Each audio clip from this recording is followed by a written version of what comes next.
Agora o meu microfone está aberto, estava fechado. Boa tarde, boa tarde a todos e todas que estiverem ao vivo aqui com a gente hoje, mas também quem assistir esse vídeo posteriormente. Eu sou Elaine Pereira Farrell, eu sou vice-coordenadora do grupo Insulay, que é o grupo de estudos sobre Britânia, Irlanda e Ilhas do Arquipélago Norte na Antiguidade Medieval, e eu coordeno o grupo com a professora Isabela Albuquerque, da Universidade de Pernambuco, e o professor Renato Pinto, da Universidade Federal de Pernambuco. Hoje nós temos a honra de ter 3 convidados especiais conosco, e estamos aqui celebrando o Dia da Santa Brígida. É a primeira live do Insulay do ano, e estamos retomando as nossas entrevistas nesse mês de fevereiro.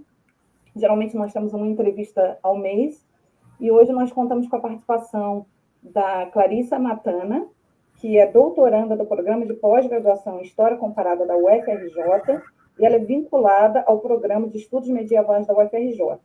A tese de doutorado da Clarissa é intitulada Mulheres, Monasticismo e Cristianização em Textos Hagiográficos, um estudo comparado com as vidas de Brígida, Ibérnia, séculos 6 e 7, e Leoba, Reino dos Francos, século 9.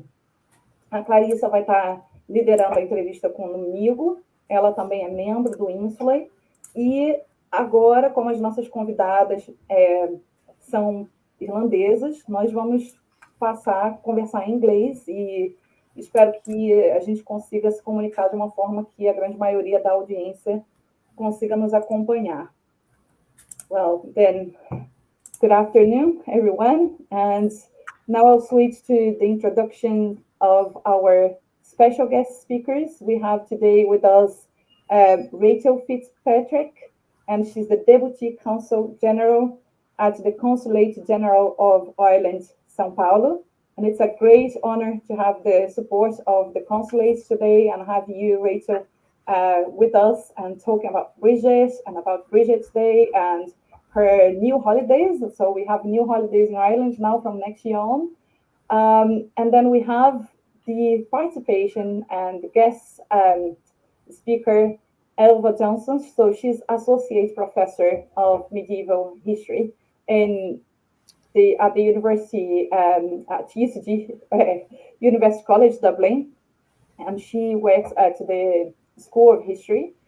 Elva has published a lot and won loads of grants and prizes, and her monograph is entitled Literacy and Identity in Early Medieval Ireland, and she won the Irish Historical Prize for her monograph. And recently, very recently, she was honored with the Irish Research Council Research Ally for Best Supervisor. And I have to say, I had the great honor of having Elva supervising my PhD thesis, and she's absolutely delightful, very knowledgeable, but also very generous person. And it's a great honor to welcome both of you here. So I'll kick off asking Rachel a question, and then Clarissa will move forward in asking Elva a question, and then we will take 10. So basically that will be the format of our conversation today. If we have time, so we will probably be chatting for an hour, maybe an hour and a little bit, maximum an hour and a half. So if we have spare time, we will welcome questions from the audience as well. So if you're watching online, you are welcome to write questions either to Rachel or to Elva, and Clarissa will be moderating it. But before that, we will lead with the questions we previously agreed. So Rachel, again, thank you so much. And so the great news we have now is that the government of Ireland decided that Bridget's Day, which we are celebrating today, is going to be a new national holiday. So it will start next year and will be a permanent holiday. So it will be repeating, which is very pleasing to hear. And basically what we would like to know a bit more, what is behind that decision. So basically, why is the government implementing this holiday? Why we have one more holiday in our calendar? was there a popular consultation to decide whether or not to have a holiday, but most importantly, which holiday, why Brígida's Day, and what is the significance of having Brígida's Day as a holiday for Irish society and culture? Thank you so much, Elaine. Boa tarde a todos, de São Paulo. Thank you, Elaine, for the welcome. It's really a pleasure to be here with yourself and with Clarissa and Professor Johnston today.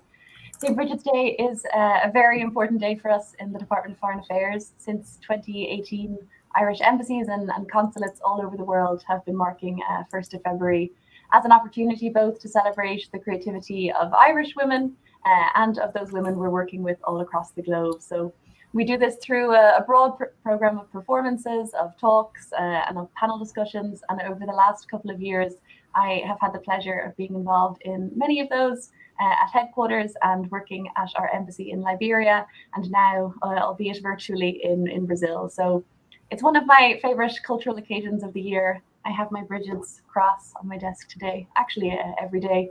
I love it. It's an ancient design. It's a beautiful one, and best of all, it's quite easy to make. I confess I didn't make that one, but it is. So yeah, I'm delighted that today we'll have the opportunity to delve more into the historical context with Professor Johnston, but I'd be happy to speak to the public holiday, as you mentioned, Elaine. Really, I'm very pleased that the importance that our department has accorded to St. Brígida and her legacy will be recognised all across Ireland from next year. So from February 2023, we'll have one extra public holiday at the start of February to mark Imbolc and to mark St. Brígida's Day. It's long overdue, in my opinion, to have a public holiday named after a woman, and very welcome. It also marks the halfway point between the winter solstice and equinox. So in what can be the short, very dark days of Irish early February, we'll have an opportunity to kind of recognise the brighter days and warmer days that are coming, and to feel with the dawns, the beginning of spring, and the Celtic New Year. It's a kind of a moment of hope among all of that. And then it's also notable that the creation of a 10th public holiday will bring Ireland more into line with the European average number of public holidays per year. So in that sense, there was consultation with other countries as well as internally. If I might speak about how Irish communities around the world have been embracing this celebration, it can give us all ideas for future Brígida's Days. So this year, in I believe over 30 cities, our embassies and our consulates are supporting a wide range of in-person and virtual events to recognise the talent and the contribution of women who've shaped Ireland and women who've shaped the world. So really showcasing the transformative and empowering nature of women's contribution to all aspects of life. So that's across science and technology, the arts, peace building and peacekeeping, human rights and equality. And increasingly, we are trying as a department to amplify the voices of marginalized and minority women too. So anyone online who's interested can log into To Be Irish, tobeirish.ie, and find out more about talks or performances or exhibitions, short films, music that's available this week, and to listen to some extraordinary stories from the global Irish family as well. Learn a bit more about achievements and legacies and memories from women all around the world connected to Ireland. I expect that once this becomes a formal public holiday, I think 6th of February next year, we'll have even more opportunities to delve into whichever of those areas are of most interest to all of us, and to develop partnerships across the globe with other inspiring women. So today I'm very excited to hear more from Professor Johnston about Brígida's origins. It'll help us to understand the context a little bit better and plan in a way that's true to her memory. So I'll leave it there and hand over to Elva. Thanks. Thank you so much, Rachel, for your answer. And Elva, let's start talking about Brígida and the historical Brígida, as we can say. Would you set a panorama of this historical Brígida, who she was, and what is the most historical and acceptable version of her life? Thanks very much. And before answering your question, I'd just like to take the opportunity of thanking you and Elaine for inviting me to contribute. And I really enjoyed what Rachel was saying as well. And I think she really emphasized the extent to which thinking about Bridget is also thinking about the empowerment of women throughout history. And I think that's just a really important point. And it was great to hear you emphasize that. So I suppose going back to Bridget herself, it was believed that she lived in the second half of the 5th century and in the early 6th century. The first reference we have to her is contained in these medieval Irish chronicles, and they're trying to guess whenabouts that she lived. So they believe that she died in the 520s and that she was a younger contemporary of Patrick. And I suppose Patrick is probably the most famous figure associated with this period. But I'd really like to emphasize that for the medieval Irish, Bridget was every bit as famous and every bit as important as Patrick. She was seen as central to the story of how Ireland became Christian. And one of the things that's really emphasized about her is that she built bridges with sort of native tradition, and that she converted people to Christianity, not only through the Christian message, but through how she lived her life. We also get quite a bit of detail. Now, I will emphasize that this is after the time of Bridget. So we're looking at texts that are written maybe in the early 7th century, committed to writing, maybe to manuscript in the second half of the 7th century. And they portray her as having a father who's from the elite level of society, but a mother who's a slave. And this is really important to how she's portrayed, that she's somebody who isn't necessarily supporting the elites, but is looking to sort of support, ordinary people in their struggles. And in sort of, I suppose, one of the most striking quotations ascribed to her, she actually says that, the sons of kings are serpents, they're sons of blood, but ordinary people are those that she's looking out for. So she's very much presented as a patron of ordinary people within society, as somebody who builds these bridges, as being very empowered in her own life. And she's probably the single most popular Irish saint from the early Middle Ages. So I think even from that point alone, the fact that she's now being commemorated just as Patrick is, I think is something which it's only good and proper that it's happening now.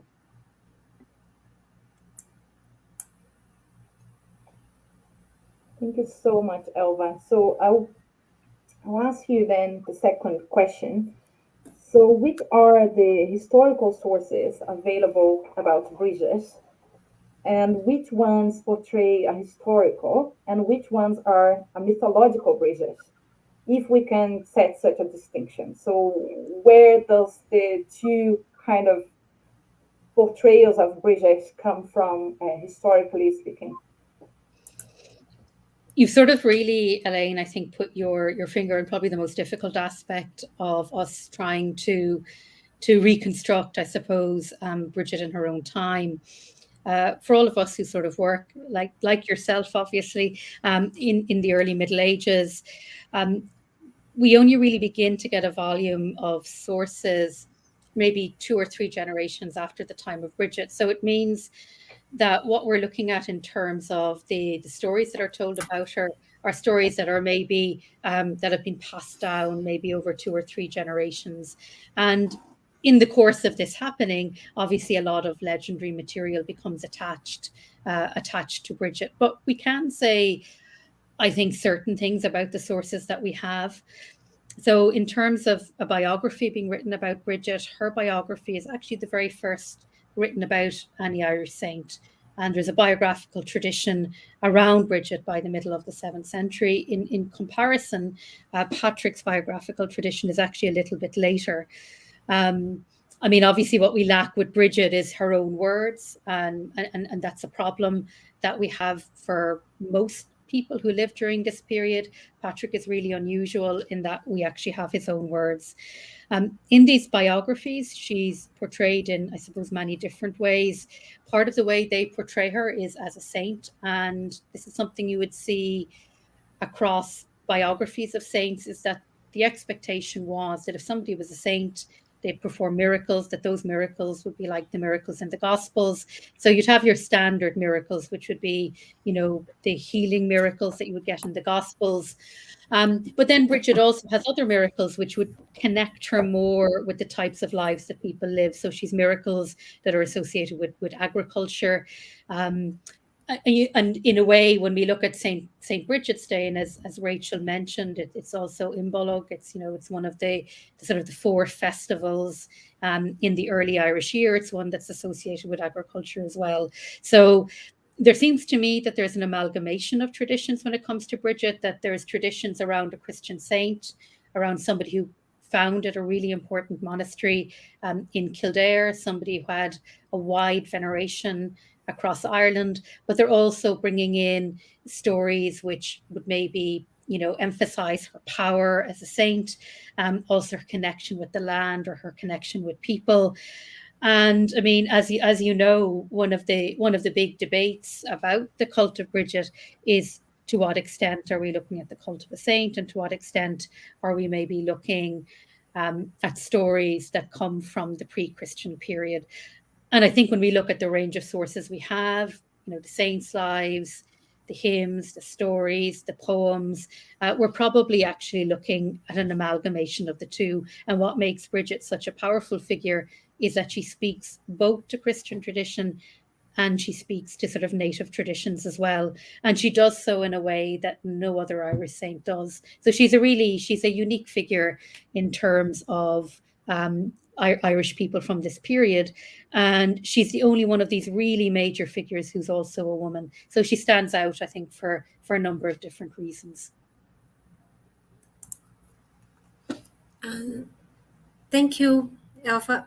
Now I would like to ask about the dichotomy between a goddess Bridget and the Saint Bridget. I think here in Brazil, it's one of the aspects about Bridget that is more diffused, known by the people who is interested in her stories or her cult or anything like this. So how was this dichotomy historically built, and which one is most accurate, if you can say that? Well, I suppose what I would start by saying is that by far the most material we have is about the saint. There's basically tens of thousands, probably more words written about Saint Bridget in the Middle Ages, and there's maybe 5 or 6 lines on a pre-Christian goddess. So there's a huge disparity in the amount of material we have about both of them.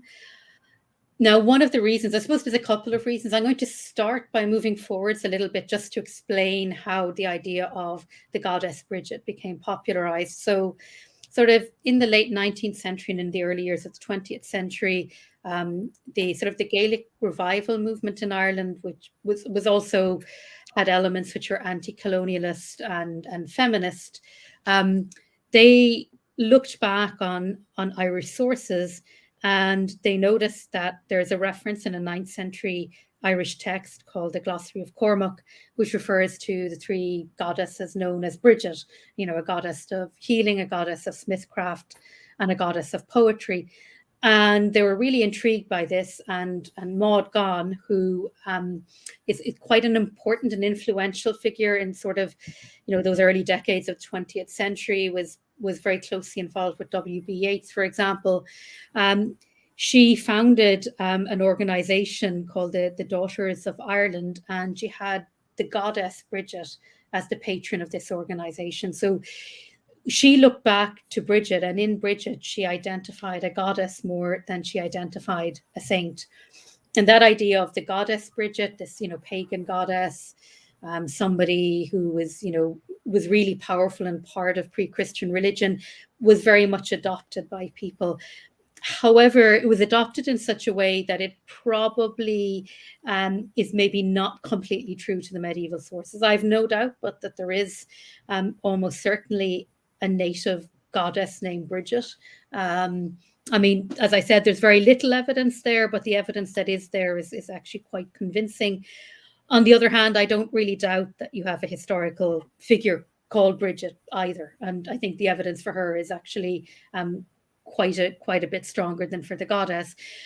One theory that was put forward by a scholar, a very famous scholar who died a few years back, Francis John Byrne, and I think it's probably the best way of thinking about it, is that there's a historical Bridget, and that her cult, because it's in those very early years of Christianity, when Christianity is becoming acculturated, I suppose, to native practices and to native religion, and it's being as transformed by being in Ireland as the Irish are being transformed by Christianity. I mean, it's a two-way street, that aspects of that pre-Christian figure, Bridget, get incorporated into the cult of Bridget. And so you get things like the 1st of February, being a very important day, one that was certainly an important day in the pre-Christian calendar, then being associated with Bridget, and maybe aspects of her cult, maybe her, particularly, I suppose, in terms of, her association with, agriculture and so on. Maybe that's coming from the native past as well. But I always feel we need to have a balance about this. And I would sort of emphasize that while I think it's really interesting and important to look at the native origins of what's happening in the cult of Bridget, particularly if we're thinking about, how Christianity or how religions which are sort of globalized become very much localized in different places. I think that's really valuable. I also think we need to consider how important it is that you can have a powerful historical woman who is seen really running contrary to the very patriarchal way that the Irish Church is organized. So I think we need to balance between thinking about a historical empowered figure and then also thinking about how that figure has roots as well in the native tradition.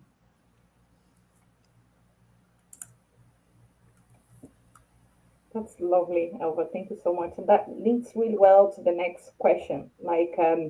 Rachel opened this conversation talking about the importance of having a holiday dedicated to a female saint, and how this speaks to, this moment of empowering of women in society. And then you're talking about the importance of the authority of Bridget, and then talking about her gender. Could you discuss a bit more about Bridget's cult and authority and the gender aspects behind it, and her worship in the Middle Ages? And then more specifically, why is there a source that suggests that she was ordained as bishop? And what is the significance of it? So if we're thinking of, obviously, Patrick as a major male patron saint, and then we have Bridget on the other hand. So how did those gender roles played in the Middle Ages?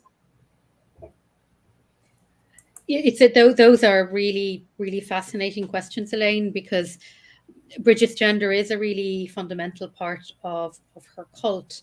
And when Irish writers describe her and try to, I suppose, sum up her importance in these, medieval texts, they describe her as being the Mary of the Irish. And it's that idea that she's on a par in terms of Irish Christianity as the Virgin Mary is in Christianity in general. So they see her as having a role which simply other women don't have. And they very much influence that combination of her being a virgin saint, but also being maternal.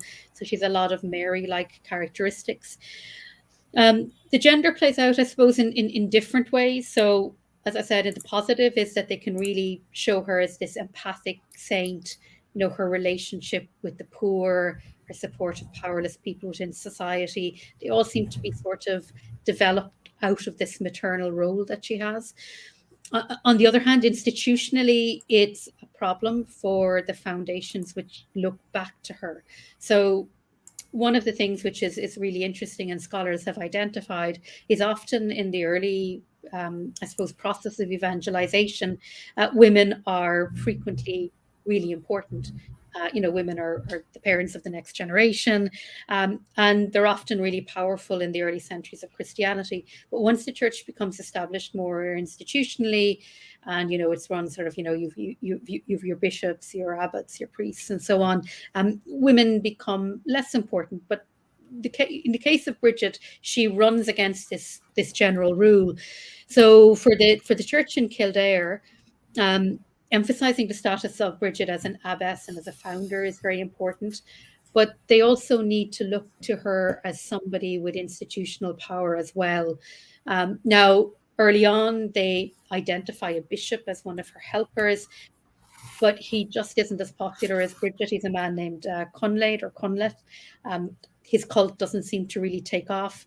So eventually, and this is as early as the 9th century, the solution they seem to come up with is that Bridget, when she's becoming veiled as a nun, the bishop who is doing this, he is inspired by the Holy Spirit. And the text is quite amusing at this point because he's inspired by the Holy Spirit. He's drunk with the Holy Spirit, and he ordains Bridget with the grade of a bishop. So she's not actually a bishop. She's sort of a para-bishop, I suppose, in a way.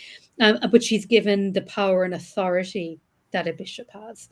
And this, as anybody, I suppose, who thinks about many forms of Christianity and Christian churches, even up to this day, can see that this is really a radical statement. And it's a statement that becomes even more radical because this is something which is given to Bridget alone in that early text that I mentioned, this 9th century text. By the 11th century, they're saying, well, you know what? Maybe that authority, that episcopal authority, is not something which just Bridget has, but all of her female successors have as well. So the claim is made that the abbesses of Kildare have the authority of bishops within the Irish Church.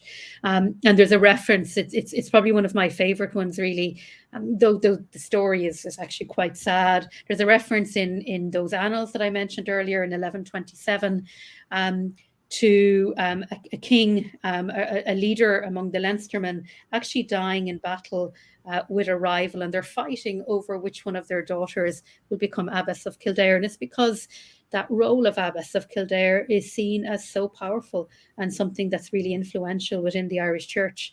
And it's something that seems to have been the case really right up to the sort of the Church Reform era in sort of the 12th century. So Bridget's authority is one which is a contested authority because of her gender, but ultimately her popularity and the institutional needs of her church really combine together to give her this sort of really remarkable role, which I simply can't parallel with any other Irish female saint.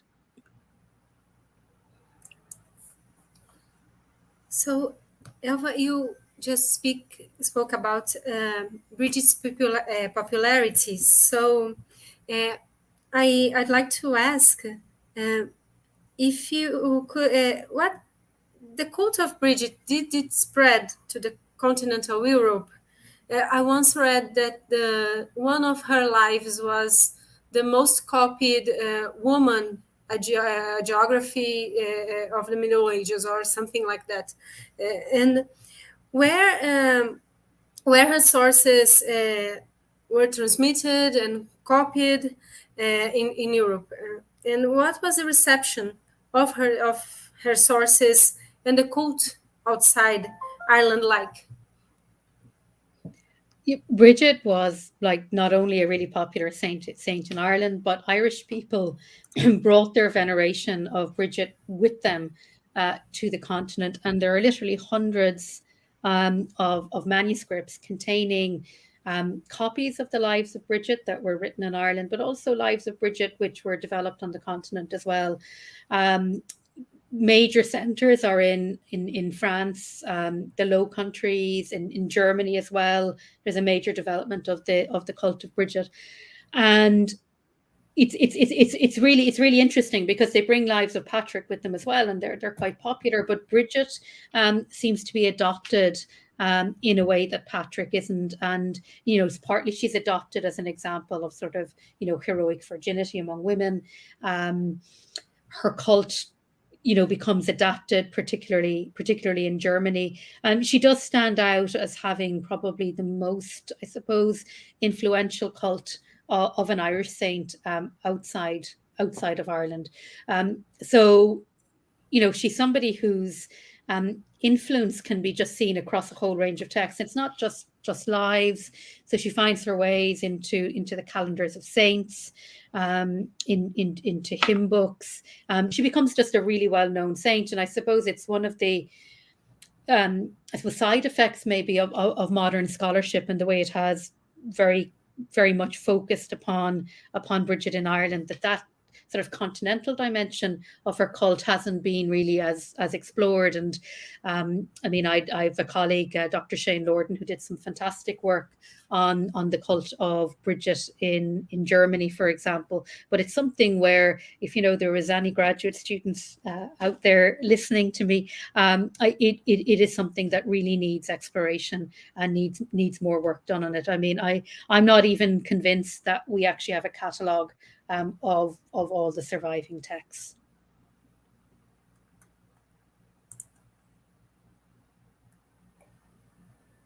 That's wonderful, Elva. Thank you so much. I'm actually looking at the second question here, and it's quite large. So I've decided I'll actually break it into two shorter ones. So the first one, you're talking about, you just mentioned something that is demanding further investigation. And basically, when we are dealing with the Middle Ages, or when we're dealing with, for example, Bridget's sources, like her lives, her hagiography, we are dealing with a material that has been studied widely by generations of scholars. So, so basically the question is, I'm thinking of the audiences we have, well, obviously the general public, but also young students.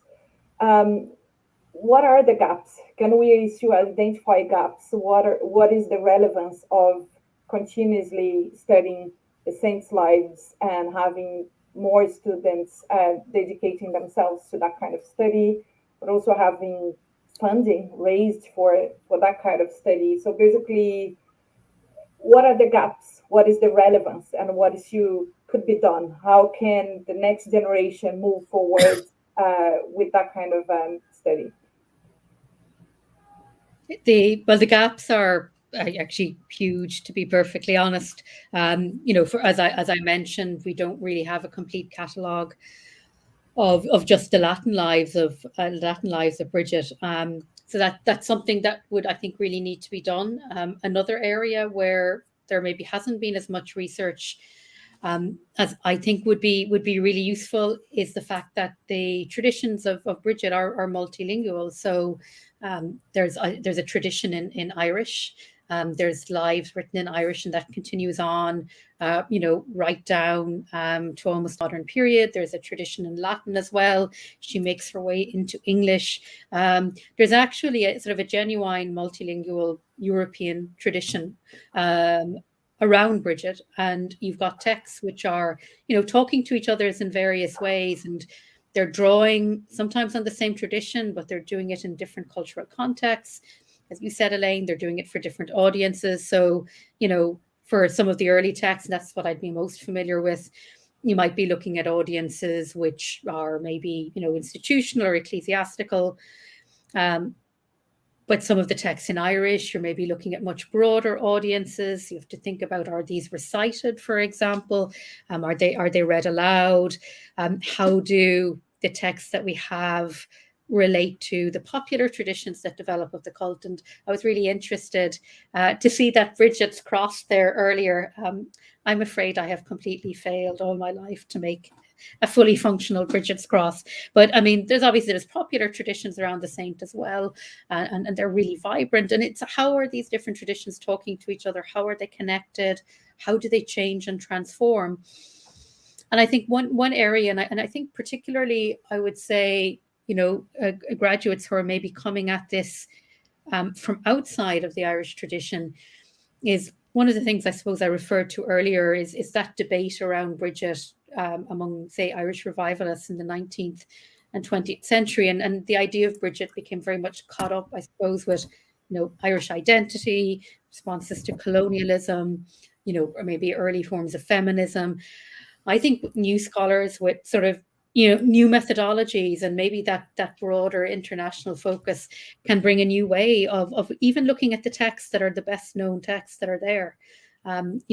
Sometimes that's really what scholarship needs is literally somebody, coming from a different intellectual tradition, coming from a different cultural background, and really interrogating these texts in a way which mightn't be obvious to somebody from Ireland.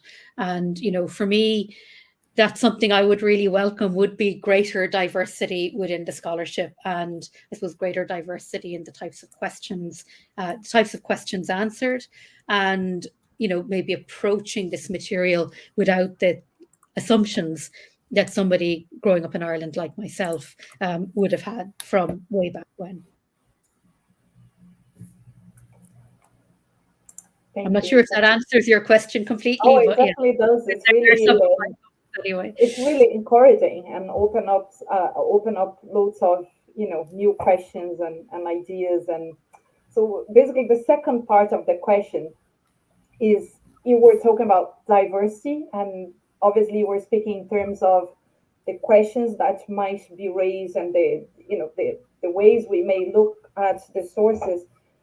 But then what I'm wondering is, like, in terms of diversity of scholarship and background of researchers and the kind of people that are dialoguing with these sources. So basically, how do you see a potential contribution of people working outside Ireland? So basically, we're speaking to people working in Brazil. Obviously, since it is recorded, it's on YouTube, it's in English, we're going to reach a wider audience. But this is an event organized by a Brazilian research group of people who are working with Irish and English and Scottish scholarship. So basically, people working with the so-called British Isles, and I'm sorry, the whole political problems of the terminology, but basically, so you supervised me, a Brazilian based on Ireland, and Dominique as well, Dominique Santos, who is professor of Irish medieval history in Blumenau and did part of his PhD with you here in Ireland. And then we have Clarissa with us today, who is working with Bridget's lives in Rio de Janeiro. So, what is the, in terms of diversity, what are the potential contributions of people working outside Ireland, or even based in Ireland, but like non-Irish people kind of dialoguing with these kind of historiography that in a way became very national, especially if we look at Bridget's and Patrick's history. It's a national history in a way. So, what do you think is the potential of it? What are the challenges, the problems, or, how do you see ways of people contributing to early Irish medieval history coming from an outside perspective? That's an absolutely fascinating series of questions, Elaine. I'm thinking of your own work actually a bit here as well. I mean, one of the things that really struck me, for example, when you approached the penitentials that you were examining for your doctoral work, is that you brought an ecological historical approach, which simply had not been used in those texts before. They'd always been thought of primarily in theological terms only, and you just brought that different dimension to them, which I found fascinating. And I think that's in a sort of is an example of what we would want to do more generally. I think there's maybe two parts to this. One is on the part of what you might refer to as the sort of the scholarly world of early Irish history. As you said, it's a world which, to a certain extent is defined quite nationally. And, there's obviously reasons for this, but it's also something which I very strongly feel holds back the field in terms of having conversations with other medievalists and with people who come from different methodological backgrounds. So I would say coming with, say, different methodologies, thinking about ecological history, thinking about the impact of colonialism, for example, in ways which are maybe more critical than have been done to this extent in Irish sources, I think is really valuable.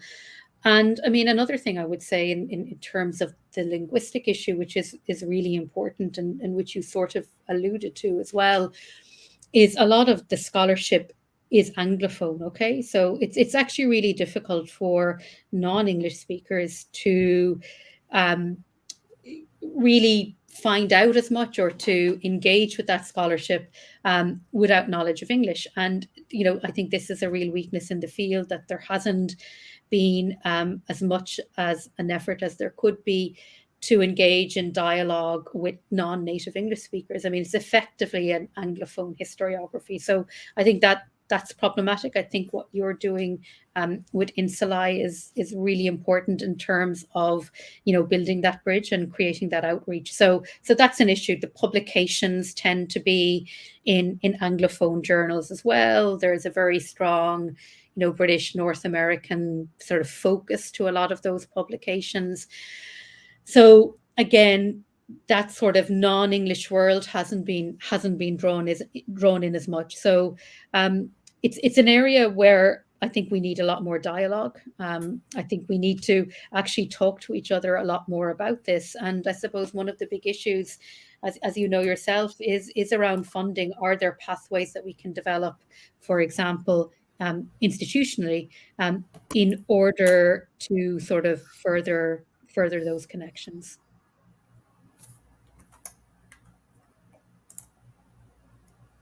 Thank you, Elva.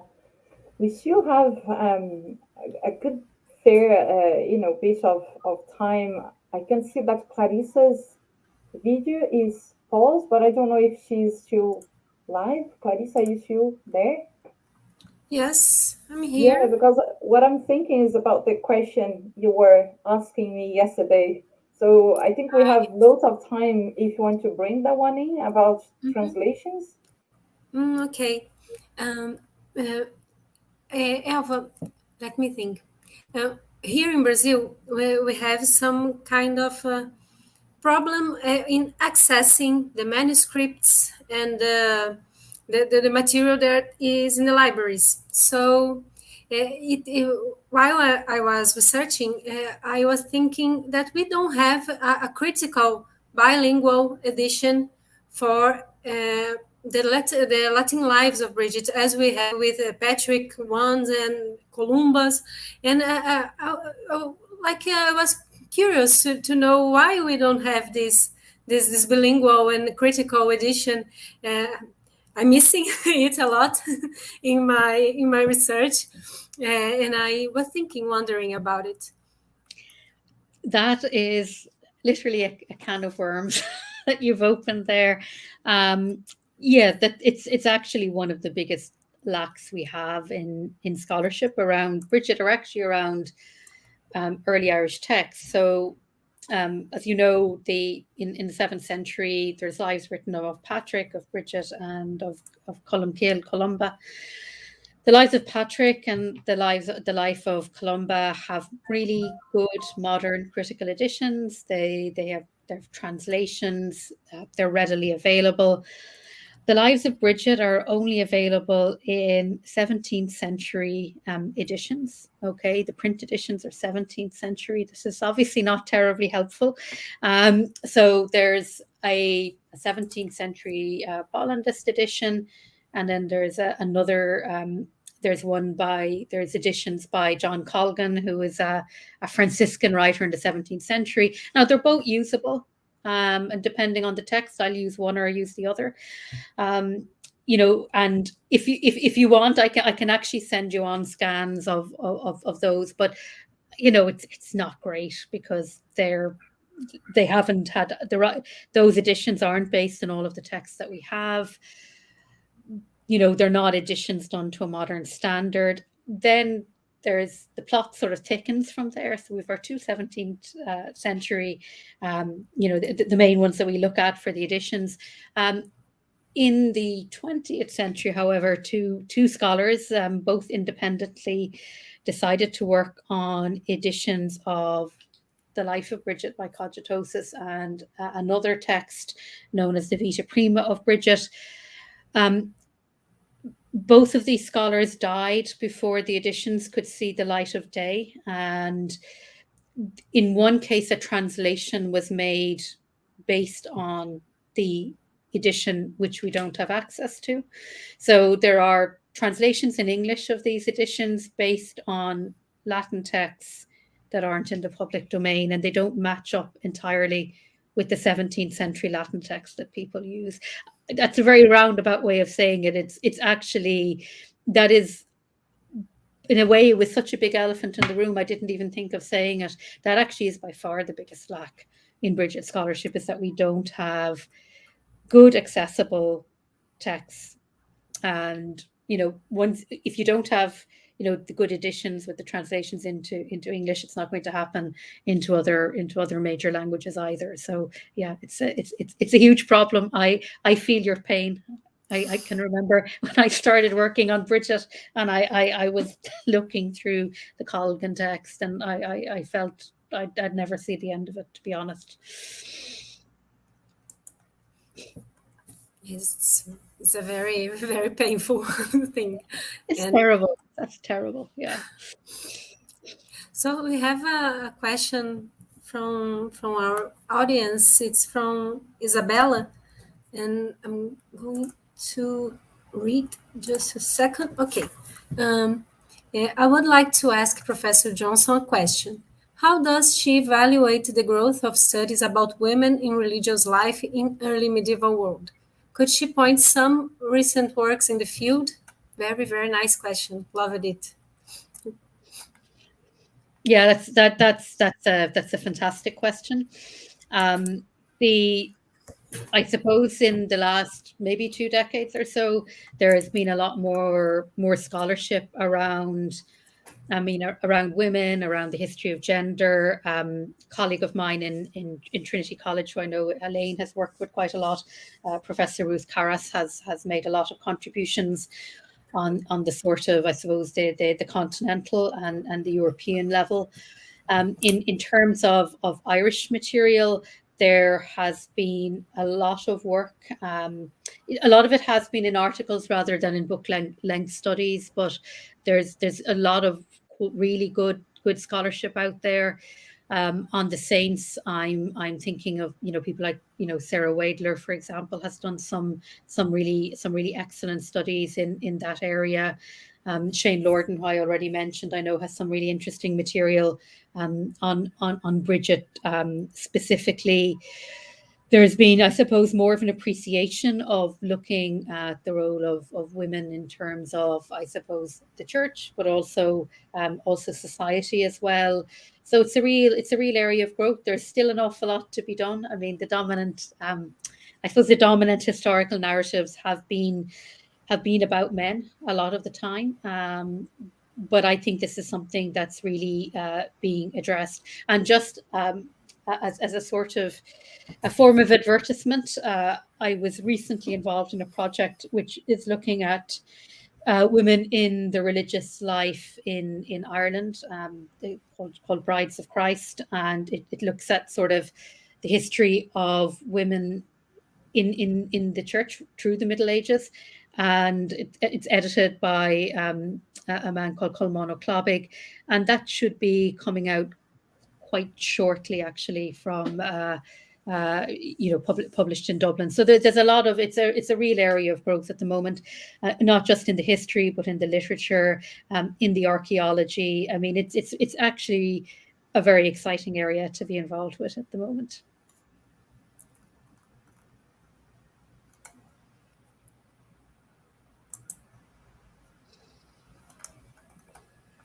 Thank you so much, Elva. I'm just wondering, do we have any further questions coming from the audience, Clarissa? I don't see anything here. I have YouTube open on my phone. No, we don't have. Okay. So I think in this case, unless you have some further questions, Clarissa, or maybe Elva to Rachel or vice versa, perhaps we can proceed to closing the event. Do you have any questions, Clarissa, or are you happy? No, I'm very happy. I'm going to watch this again and again, lots of time, and Yeah, doing my exactly. notes. I was thinking about that, Elva. Thank you so much. A lot of knowledge shared, and it's wonderful. It's recorded, so we can always go back to it as reference, and obviously great resource for the students now as well. So I want to just thank you both once more. It has been a great honor. It's a lovely way of opening the Insular interviews this year, 2022, to celebrate Brígida and her legacy and Irish history, Irish society. So thank you so much, Rachel, for taking the time and coming to meet us and chat to us and talk about Brígida and her culture and the new holidays. It's exciting, very good news. I'm delighted to have one more holiday in the year.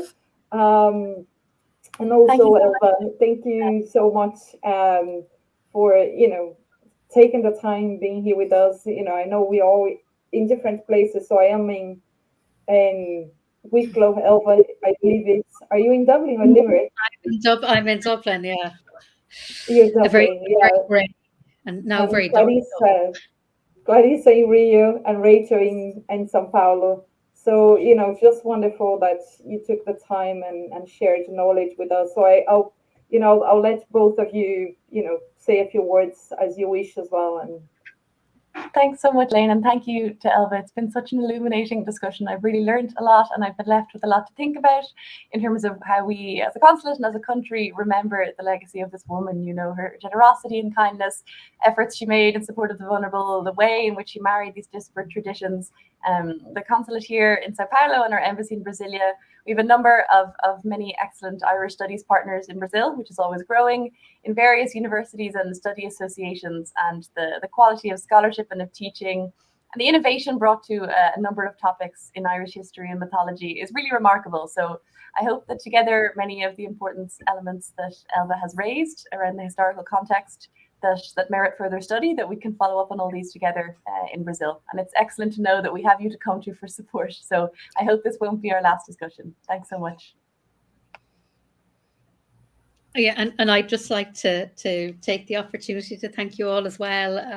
Particularly Clarissa and Elaine, and that just was so well run. It was so organized. There were fantastic questions, and they really made me think. I have to say quite a bit about the scholarship and the tradition. And a lot of the times I take things very much for granted myself. And I thought the point you made, Elaine, particularly about the fact that there are all of these, audiences out there and researchers, and, there's that dialogue that can take place if we move beyond just working in this narrower sort of, Anglophone sphere. I thought that was such a valuable contribution, and definitely makes me think a lot about, where I'm putting my scholarship or how I'm engaging with people. So, I mean, that was just really great. And Rachel, I have to say, I just so enjoyed hearing what you had to say and the background that you gave sort of in terms of, the feast day and how it's being represented, and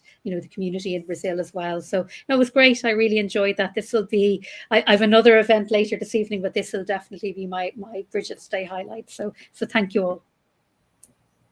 Thank you both. And I just want to say a few thanks to Clarissa and all the volunteers in the group Insula as well. So Clarissa, thank you so much for the time. Lots of the questions were actually planned out by Clarissa, who is obviously becoming an expert in the topic. So we will be having an expert in Bridget's lives in Brazil. And also for being here, sharing this interview with me and leading StreamYard. I would be lost without Clarissa because I don't know how to work StreamYard at all. And I also want to thank everybody else working in the background. So Tatiana and Roberta, they were preparing all the advertising material and organizing our social media. So thank you as well. So basically the group is led by, loads of very enthusiastic researchers and students who are all volunteer. And we really appreciate the work that was done last year, but also the work we have ahead this year. So I just want to thank the three of you one more time and say happy Bridget's Day to all of you. And I hope I'll see you soon. Muito obrigada. Feliz dia Santa Brígida. Obrigada a todas. Obrigada, pessoal. Boa tarde.